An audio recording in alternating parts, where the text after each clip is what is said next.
the Book of Boonce probably was birthed about 3 years ago. Like I said, we've been in the process of writing the movie probably since 16.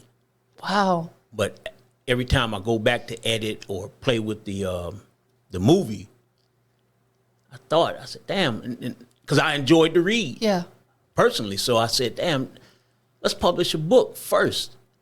So that's when it birthed, maybe three years ago.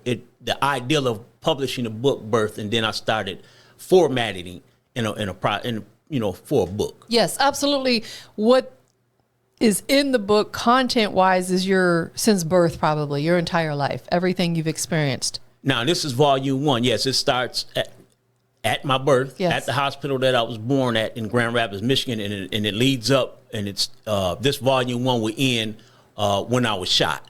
So it'll go from there until the day I was shot, and that'll be volume 1. So without giving us too much, because we obviously want to encourage people to purchase the book and read it, understand your journey, because I think books like this, what they do is they help other people, because we all go through similar things in life. Some things might be the exact scenario, and we need to know that we're not alone. Mm-hmm.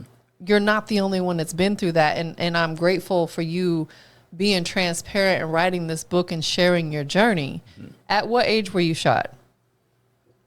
That's a good question. I was in my 20s. Yeah, probably 25, 23, somewhere in there. And by the grace of God, you're here to be able to talk about it. Yes. How did that change your life, your outlook on life? It took time to change it. Yeah. What really changed it at that time, because I had got married at an early age. Yeah. Even before I was even old enough to drink legally. Yeah. So I thought about how it affected my family. Yeah. At the time, I had 2 children and a wife. And the place that I was shot at was at my house. So I thought about, I could have easily come home and walked in. They could have easily went to my house, and I could have came in and everyone cooked. Exactly. It could have been your whole family. Right. So that kind of woke me up, and that was just probably the straw that broke the camel's back, because prior to that, my family had experienced a raid.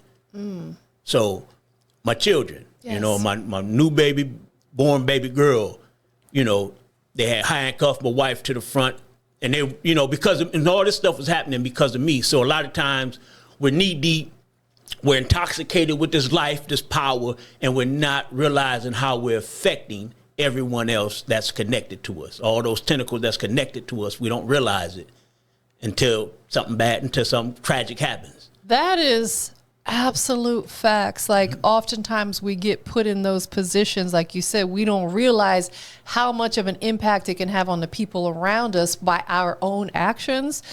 One of the things I'm prolific about talking about is being proactive rather than reactive. I talk about it all the time. I'm very calculated. I think about all my moves before I make them, because I've been around people who, my sister, God rest her soul, she passed, but she always made bad decisions, winded up incarcerated, in bad positions. And I said, I never want to be like that. What do I need to do? I need to think about my moves before I make them, because like you said, it doesn't just impact you, it impacts your wife and your kids and your other family members. We learn from that, though. It becomes a big lesson. Absolutely. A big lesson. Absolutely. And God said, you know what? I'm not done with you yet. We're going to get through this. No. Because you hadn't fulfilled your purpose yet. That's right. That's right. Man. And I had a grandmother that played a major role of raising me. You know what I mean? And I'll credit her prayers for me being able to sit here today.